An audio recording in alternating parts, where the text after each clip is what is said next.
આપણે મગજનો ખૂબ ઉપયોગ કર્યો એટલે બ્રેઇન સ્ટ્રોક ચાલુ થઈ ગયા, અને આ હૃદયનો ઉપયોગ જ ના કર્યો એટલે હાર્ટ એટેક ચાલુ થઈ ગયા. આ આપણને ખબર જ નથી. અને આ સ્ટ્રેસ, પ્રેશર, દબાણ, ડિમોટિવેશન, આ બધા શબ્દો આપણા ભારતના 10,000 વર્ષના ઇતિહાસમાં કોઈ પણ ધર્મગ્રંથમાં છે જ નહીં. આખો ધંધો ચાલે છે આવા શબ્દો બોલવાના, પછી કે તું તો ડિપ્રેશનમાં છે, એટલે પેલો કે હું ડિપ્રેશનમાં છું, એટલે બાજુવાળા કે, એટલે બધા ભેગા થાય એટલે પેલો આખો દિવસ આમ જ ફરતો હોય. હું અહીંયા અંદર આવ્યો,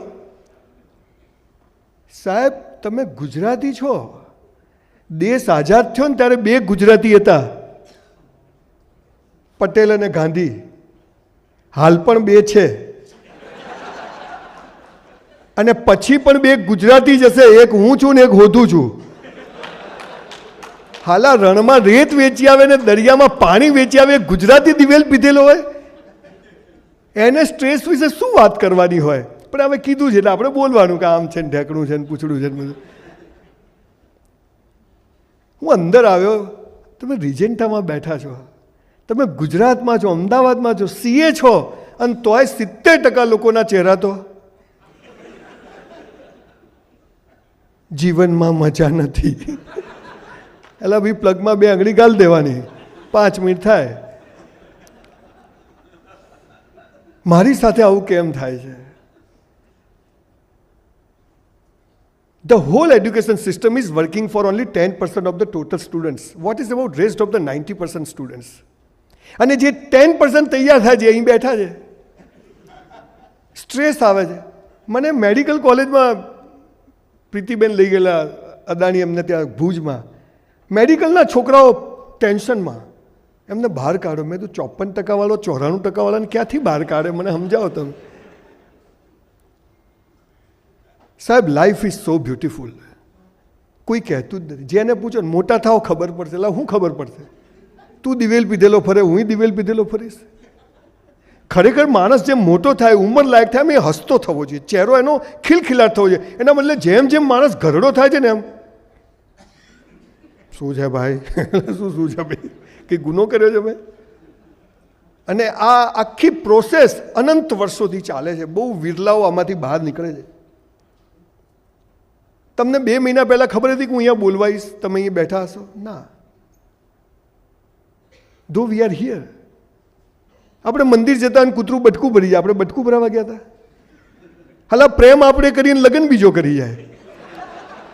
ધેર ઇઝ હાયર મેથેમેટિક્સ.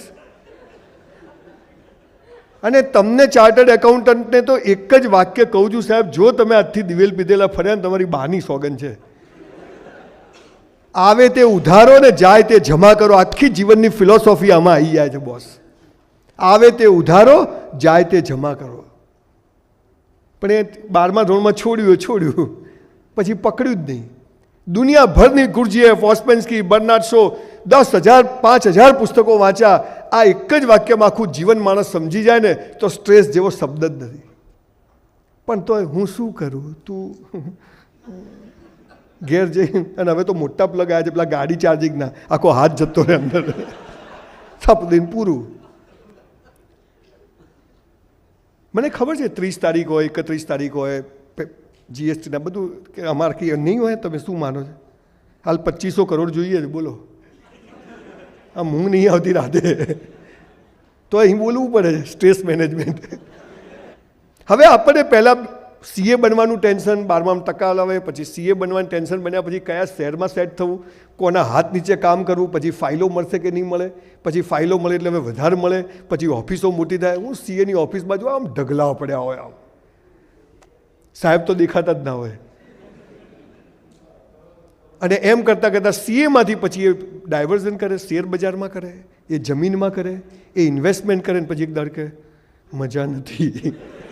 તો અમે આના માટે 90% લાવ્યા હતા. સાહેબ we are here for a reason. We are not here for money and sex. અને પૈસા ને સેક્સમાં તાકાત હોત ને તો બૌદ્ધ અને મહાવીરે છોડ્યા જ ના હોત. ધો ઇટ ઇઝ રિક્વાયર. પણ આખી દોડ સાલી પૈસાની થઈ ગઈ છે, માણસ ખોવાઈ ગયો છે. અને એના કારણે આપણે બધા સ્ટ્રેસમાં રહીએ છીએ. I want to be a doctor. I choose science. In 1984 I am the most intelligent student of my school. Na sodium K potassium NH for H hydrogen Ag silver Hg mercury Cu copper Cl chloride Br bromide iodide NO2 nitrate cellulosic chloride amino હજુ બધું આવડે. I got 54%. Cheque return. બધું આવડતો હતો, સૌથી હોશિયાર હતો, ટોપ 3માં આવું એવો હતો, છતાં પણ 54% કેમ આવ્યા? કેમ કે આજે મારે ચાર્ટર્ડ એકાઉન્ટની અહીંયા એક સ્પીચ આપવા આવવાનું હતું એટલે 54% આવ્યા. આપણા પ્લાન કરતાં ઈશ્વરના પ્લાન મોટા હોય છે. આ કબૂતરો ઉડે છે, માછલીઓ જાય છે દરિયામાં, ડોલ્ફિન અહીંથી જાય છે, કીડીઓ ફરે છે, ઉધઈ આવે છે, વાઘ સિંહ ફરે છે. હાલા કોઈ ડિપ્રેશનમાં હોતા નથી, કોઈને સ્ટ્રેસ હોતું નથી. થપ દીન ખાઈને બેસી જાય છે ગરોળી, કશું ના હોય તો મહિના સુધી દિવાલ પર ગરોળી લટકેલી હોય. કોઈને આ એક માણસ જ એવો થઈ ગયો છે, મજા નથી. 50 તોલા સોનું પહેરે ને લગ્નમાં રેમન્ડનો સૂટ પહેર્યો ને તો ફોટો સારો આવવો જોઈએ. તારો ભિખારી નહીં આવે કોઈ દિવસ આવે, એમ કે ફોટો સારો આવતો. તમે બધા હસો તો કેવા ફેર એન્ડ લવલી જેવા લાગો છે. હમણાં બહાર જશો ને, સ્કૂટર ક્યાં પાર્ક કર્યું, પેલી ક્યાં યાર એ લઈ જાય સાથે તું તારે. સતત ભય, સતત ચિંતા. અને એક દિવસ પેપરમાં ફોટો આવે, શું થયું? ગયો. એટલે કે કાલ તો સાથે હતો, રાત્રે ગયો, ખીચડી ખાધી, સવાર ઉઠ્યો જ નહીં. આપણો બી આવી જશે. અને આજે એક કામ કરજો, તમે ઘરે જઈ મોબાઈલમાં હવે તો ફોટા પડે છે, હાલ તમે કેવા હસતા તેવા થોડા 10-15 હસતા ફોટા પાડી લેજો. મરી જાઓ તો શોધવો ના પડે ભાઈ. અરે મળતા જ નથી કોઈના ફોટા જ હસતા, કાપવા પડે કોઈ લગ્નના આલ્બમમાંથી, બાકી તો બધા આમ જ હોય.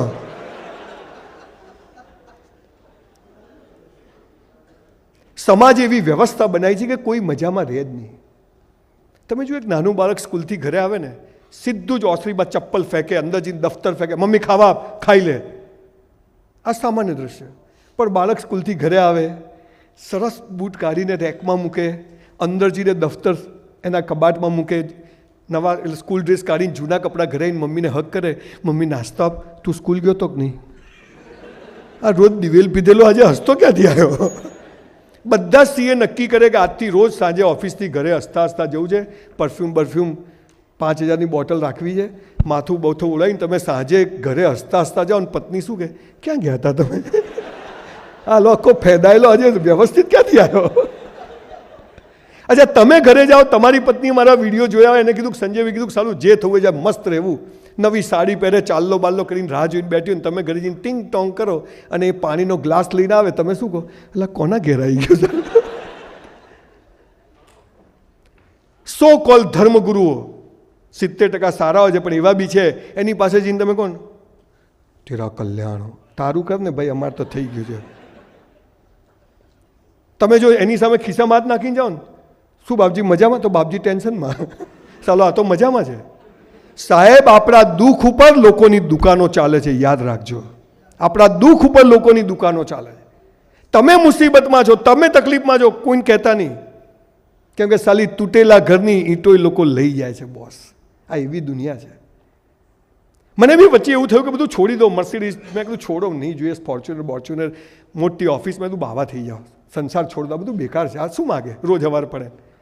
સાચું કહું, ચપ્પલ છોડી દીધા, જબ્બા લેગા ઉપર આવી ગયો, ખૂબ સાધુ સંતોની પાછળ ફર્યો, પછી પાછા પહેરી લીધા. કેમ? કે આશ્રમો બનાવી અને એમાં સંસાર ઊભો કરવો, એના કરતાં સંસારમાં જ આશ્રમની જેમ જીવવું વધારે સારું છે અહીંયા. અને એ જીવી શકાય છે. પણ આપણે ભૂલી જઈએ છીએ કે આપણે માણસ છીએ, આપણે મશીન બની ગયા છે.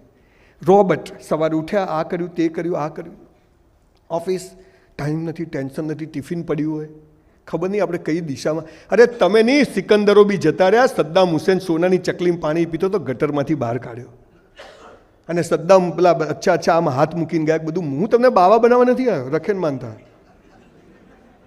માનતા તોડી નાખે એવી મહેનત કરવાની. બોસ, પૈસા ખુદા તો નહીં, ખુદા સે કમ ભી નહીં. પૈસા તો કમાવાના, પણ એ બધું નક્કી છે. અચ્છા, મને સમજો, આપણે ધીરુભાઈએ પૈસાના ભાગ પાડ્યા અંબાણીએ, તો મુકેશભાઈ ને અનિલભાઈને બે બાજુ બેસાડ્યા, આપણે બધા હતા,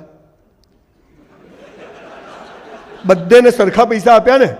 હે, મુકાબીન મજા છે, અનિલભાઈને તકલીફ છે, તો શું થયું? અમિતાભ બચ્ચનનો છોકરો સુપરસ્ટાર બની જાય? જાહેરાત નહીં મળતી. આવું છે.